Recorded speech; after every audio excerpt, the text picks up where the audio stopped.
How do I start this thing? Have you plugged the bloody USB in? Yeah, it's in. Nah, man, that's the wrong port. Oh, wait, it's flashing now. Is it it's recording. Well, let's start this thing, fool! Hello, everyone. I'm Amelia. Hi, I'm Sam. Welcome to Ask the Duo podcast, a podcast where we get deep into those late-night, unfiltered conversations. We'll be discussing all things lifestyle, relationship, mindset, and more. Alright, let's get to it!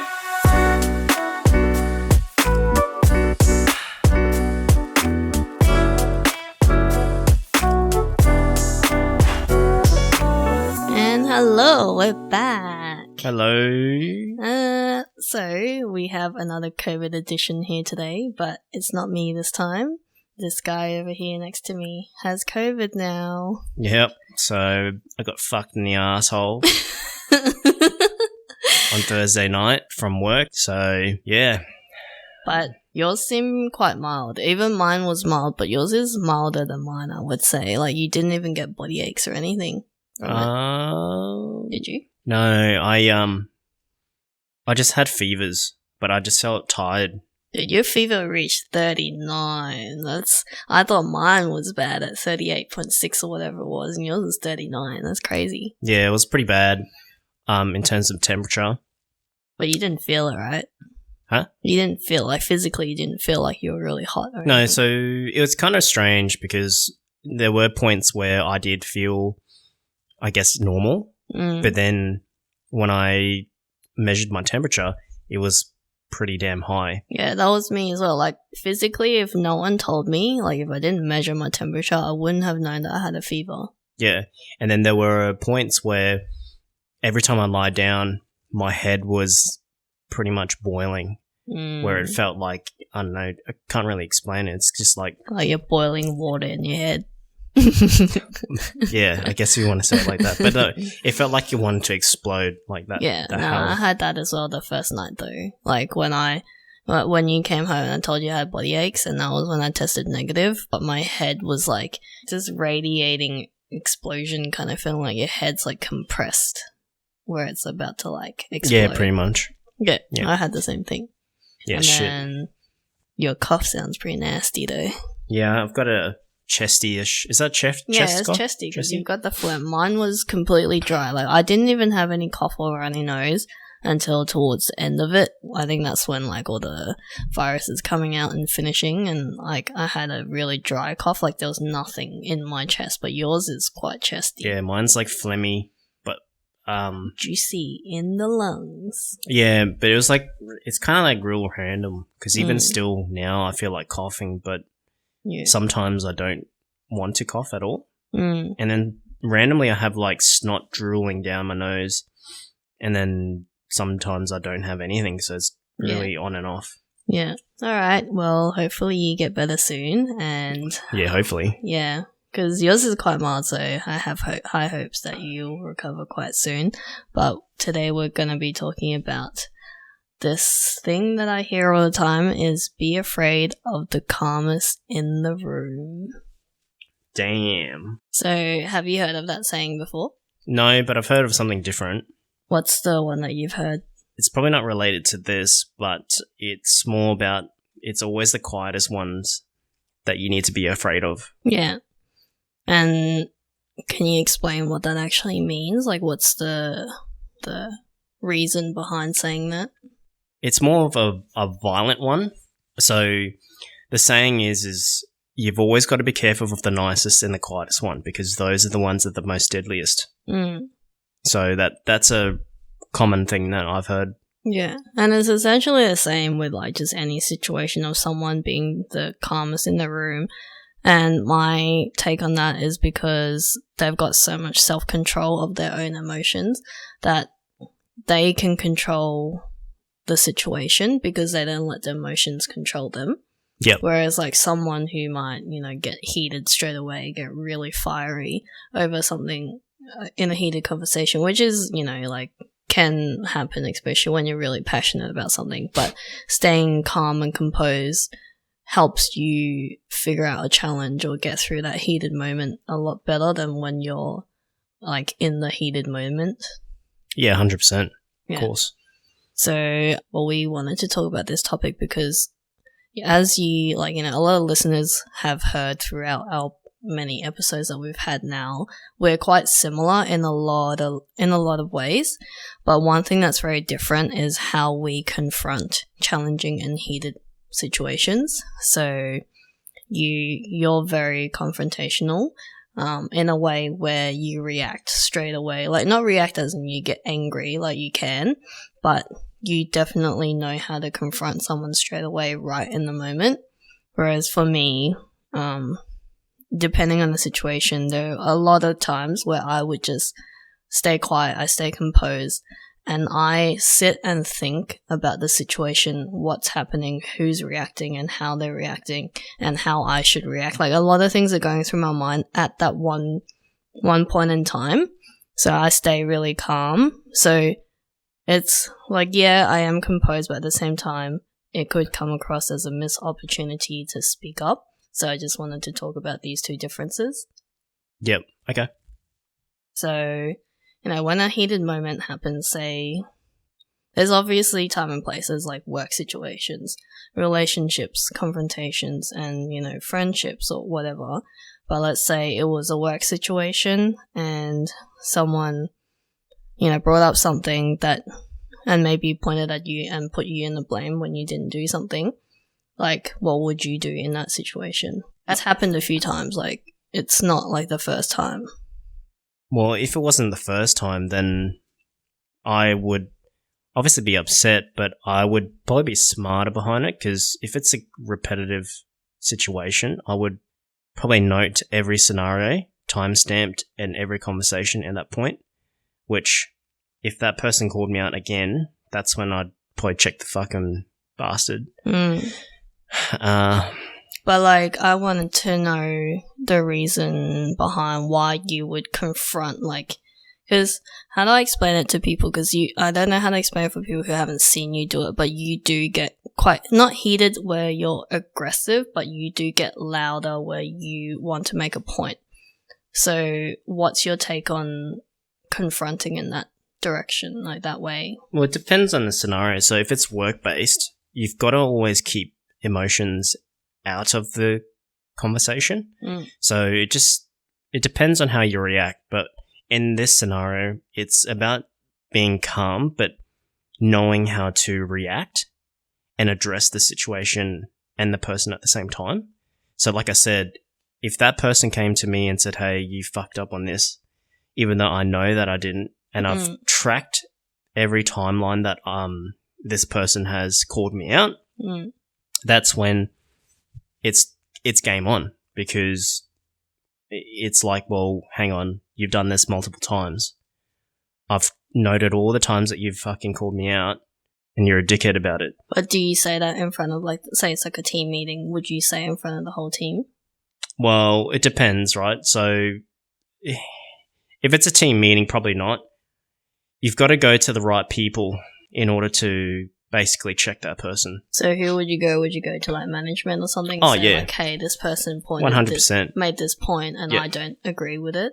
Oh, yeah, 100%. If it's your team leader who's calling shit on you, and you have the opportunity to go to someone above your team leader, that's the good conversation. Well, that's a good time for that conversation to be had. It's to, every time that you confront someone with a situation, always make sure that there's evidence and there's a clear timeline of what you can prove on that situation. So that's what I would do. I would go straight to the person above that person and be like, hey, look, I've been called out multiple times. This is what's happened. This is the timeline. This is my evidence. This guy's full of shit. But, okay, say, changing the scenario, if this was the first time that team leader talked shit on you, would you not say anything and just, like, hold off and just gather your evidence? Well, if he called me out, it depends on the situation, right? If someone's called me out, I want to know exactly what, where, why, and how. Yeah, so this is the first time he's done it, though. Yeah. So if this person can't give me that, then I'm going to check him and say, you're fucking full of shit. Yeah, but so would you, so say someone did that same thing, situation, first time, would you ask him on the spot, like, why, what made you say that? 100%. Like, in front of the whole team? Yeah, fuck yeah. Yeah. If it was a team meeting and he said, oh, look, mate, you're not doing well here and that, Like you're slacking off. Yeah, you're slacking off. You're not pulling your weight. Blah, you're not pulling your weight, mate.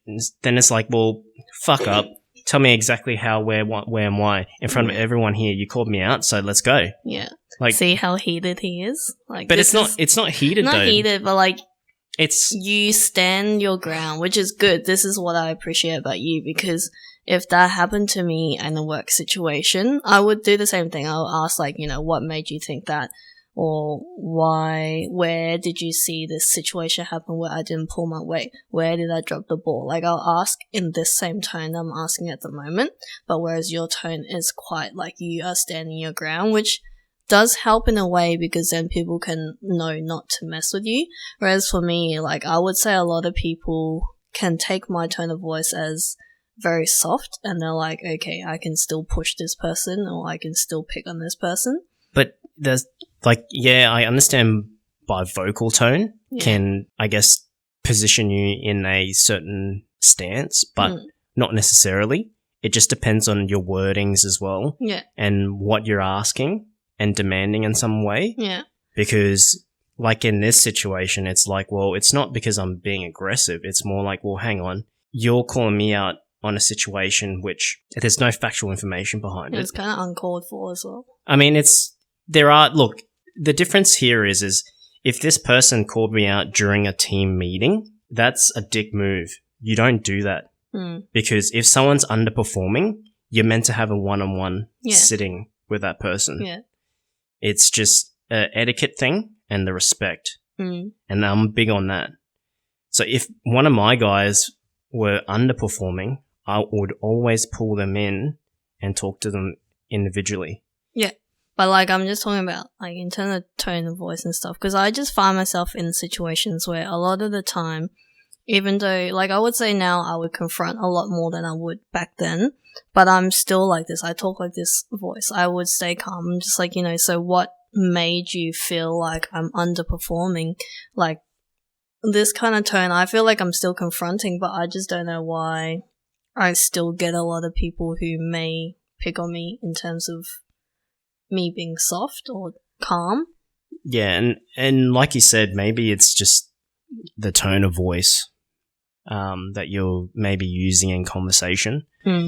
But at the same time, I don't feel like you always need to be, like, I'm not saying aggression in terms of being angry, but the aggression, like, is in the same tone that you have, where it's a lot standing your ground kind of firm voice, which I don't have. And I don't feel like it always needs to be in that tone, though, if you're confronting someone. Yeah, 100%. There's a right time and right situation to do that.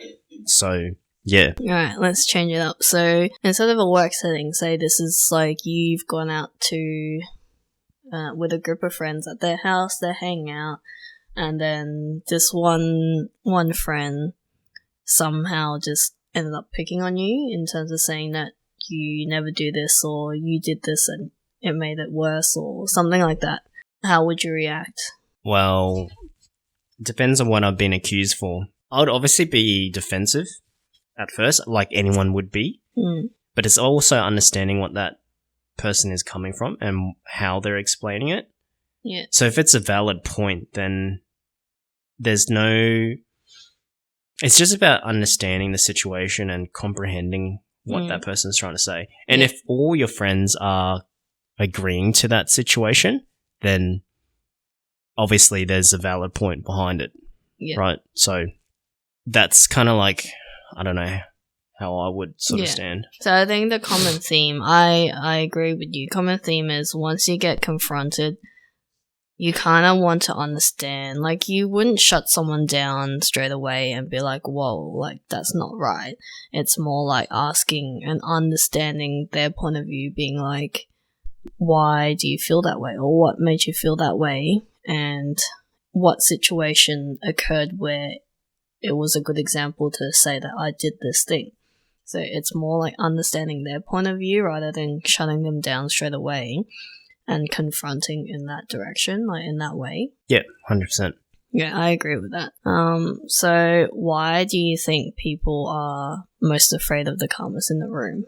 Like, why do you think this quote has even come about? Well, I think where that sort of statement stems from is it's always the calmest person that has the most strength in the fact that either they're so calm where they understand the situation, the scenario, they know when it's the right time to attack, when it's the right time to either plant the seeds or address the situation. They're like emotionally strong. Yeah, well, no, I wouldn't say emotionally strong, but they separate the differences between your emotions and what's actually happening at hand. Yeah. And that's why it's really important, like in work situations, as an example, you always have to keep emotions outside of work because they say emotions will always have a detrimental effect to your work performance. Yeah. And for me, I'm a big believer that action speaks louder than words. I feel like the people who talk the most and react the most are actually the weakest in the group because they just mostly talk. Like, yeah, there may be people who talk and still can walk the walk, but I'm a big believer in using actions to prove something than me saying something and be like, well, no, that's not the case. Like, I can do this, this, and this. I would just, like, my actions, my performance, do the talking, which I've done many times and it's actually worked. And it wasn't even intentional, but, like, that was before I fully understood myself. But now I can see that me working hard from scratch, not knowing anything, and people saying that I can't do this, and this. I'm like, cool, you can think that. Like, I don't say that to them. Like, I let them think that, let them do that, and then obviously I'm gonna say, like, I know I can do this, so I will, like, I'm not saying that I will prove it to you. I just use my actions to prove it to them that I can do it, and it's worked many times. So I feel actions definitely speak louder than words. Yeah. Which I think it does tie in with this being afraid of the calmness in the room, because I'm not reacting. I'm not saying anything where, like, yes, I'm better than this, I'm better than you, I'm better than whatever, or I can do this, you're wrong. I don't say any of that. I just stay calm, stay quiet, and with my actions, it's more powerful than me talking. Yep. Yeah. Which is a good thing that you obviously have in terms of strength, because you're capable of just being calm 99% of the time without having any sort of reactiveness to, I guess, the situation. Yeah, and I think I'm just so used to always being hit with challenges throughout life. Just ever since I was really young, it's just always been the case that now challenges don't affect me. Like, obviously I do have challenges and I can get affected by it, but it takes a lot for me to be affected. So the first thing that comes to mind, rather than how I'm feeling, like, I've disregarded all my emotions and I go straight to, okay, what's the problem? What do I need to solve? How do I solve this? How is everyone feeling? Why is that person feeling a certain way? And, what can I do to fix this problem? Like, the problem and solving a problem is my priority. I don't care about my emotions at this point in time. And that's how I usually tackle challenges. Yeah, you're kind of like a problem solver. Yeah, I think that's how I work in my mind, and I don't know how to explain it, but I can think and have a lot of things going through my mind all at the same time, and I'm gathering all the data. It's like, imagine like a computer, and it's just picking out all the data, all the necessary data that I need, gathering it together and seeing where the problems are or where the problem may be and how to solve it. And it's just that, but I'm gathering people's emotions, the challenge, what people are saying, how I'm thinking, how I see the situation, like all that.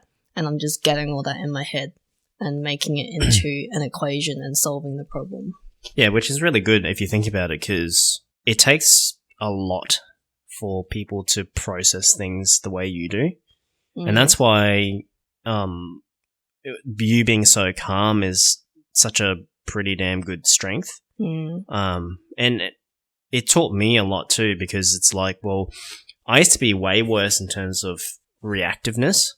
I used to be really aggressive, and I would always just do shit without really thinking. And obviously, being around you and that sort of stuff, it's taught me to just slow down and think about, what am I actually doing? What's my actions going to be, and is it really worth reacting it? So being calm really puts you at a really peaceful mind frame because you can think about it. Keeps things clear and you have clarity across the whole board. If you think about it, most of the times if you say you have an argument with your partner, like we had an argument and I reacted straight away or you reacted straight away, most of the times the things that you say from that point when you're angry, half the time you don't mean it. So if you think about that point, if you hold back, wait for a little bit when you're calm, and then you say what you want to say with a calm position, the conversation becomes more, more valuable than when you're arguing. Everyone's yelling at each other and saying, no, you did this, that's wrong. And then you're like, no, but you did this and that's wrong. Like, there's no value coming out of it, and the argument's just never going to end because you're just yelling at each other. Yeah. So once you've taken a breather, stepped back, have a clear mind, taken the emotions out of it, no pointing fingers, that's when you actually solve the problem. You solve the issue on why this argument even started. Yeah, and that's, really good. But the one thing that I would say from me, I think sometimes I keep too calm because this is more me. I am more afraid of people. I think because I'm always so calm, when I react, I do react. Like, I am 0 to 100. So I am actually afraid of myself of being that 100 level because I can get very extreme. So sometimes I stay calm and I remind myself to stay calm, and that causes me to miss an opportunity to speak up. And then that might cause for a similar situation to happen again, which I mention to you every now and then, like off the mic. And you tell me that I actually need to speak up, which is kind of true. So there's also that downside of me keeping too calm sometimes. So it's knowing the right and the wrong time of when to speak up and how you speak up as well, I think. Yeah, 100%. And that just comes with time and experience, right? Like, even for me, sometimes I choose the timing correctly. And sometimes I don't do it right. And, it just comes down to experience and gauging when you should and you shouldn't. Yeah.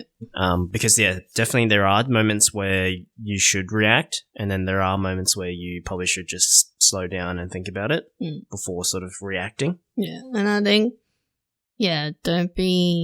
don't feel so guilty that you did react, because sometimes when you react, there is a reason why you do that. Obviously, don't do it all the time, but if you react, there's a reason why. But, if you did go overboard, you can still apologize and be like, sorry, I didn't mean to react that way. But, what I was meaning to say was this, and this in a calmer and collected way. Yep. And it takes a lot for someone to actually stand up and apologize. Yeah, because a lot of people actually don't. Yeah, a lot of people don't. And people who actually stand up and apologize, you've got to commend them for that, because it's like it takes a lot to actually go to someone and say, hey, I'm sorry. Yeah. I think those people are good too. Like, they're strong where they don't let their ego take over. Like, they don't want to stand there and not say anything and be like, no, what I said was right. It's more like, I'm sorry I said it in that way, but what I meant actually did have some meaning behind it, but I didn't mean to react where I made it sound like you were at fault or you were pointing fingers at you and blah, blah, blah. So they let their ego go and, talk on a level playing field. Yeah. So let's just recap over this. So being afraid of the calmness in the room, generally just because staying calm allows you to have more self-control over your emotions, so that your emotions doesn't affect the situation, and you have the ability to control the situation. And when these situations do happen, like a heated moment or an argument or something like that, don't be so quick to react and be like, no, what you're saying is wrong. Let that person explain and understand why they even came up and pointed fingers at you, or why they even started to confront you in that manner. And rather being heated, try and stay calm and composed and understand every angle of the situation and the problem. Yeah, and like I said, every situation, there's a right time and moment to react. And, sometimes it's best to react initially, but it just depends on the situation, right? It's about understanding how, what, where, and why before being so aggressive or assertive in that reaction. So yeah, totally agree. So let us know. Are you react aggressive? What's it called? Assertively. Yep. React, or assertive. Are you the calm one, or what's your way in taking confrontational situations? I think that's it. We'll leave it there, and goodbye. See ya. Thank you so much if you have reached to the end. We really appreciate you for tuning in. And if you like what you hear, please share it with your friends or family and subscribe to our podcast on whatever platform you are listening to. Make sure you share any topics you'd like us to cover or questions you might have to our Instagram. Slide it into our DMs. Pika. You can also stay in the loop of all the behind the scenes and the release of our new episodes there too. Our Instagram is Ask the Duo Podcast. That's AskTheDuoPodcast.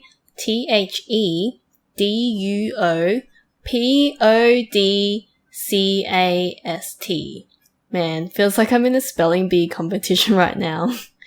Alright, that's it for now, and we'll see you back here for our next episode. Bye! See ya!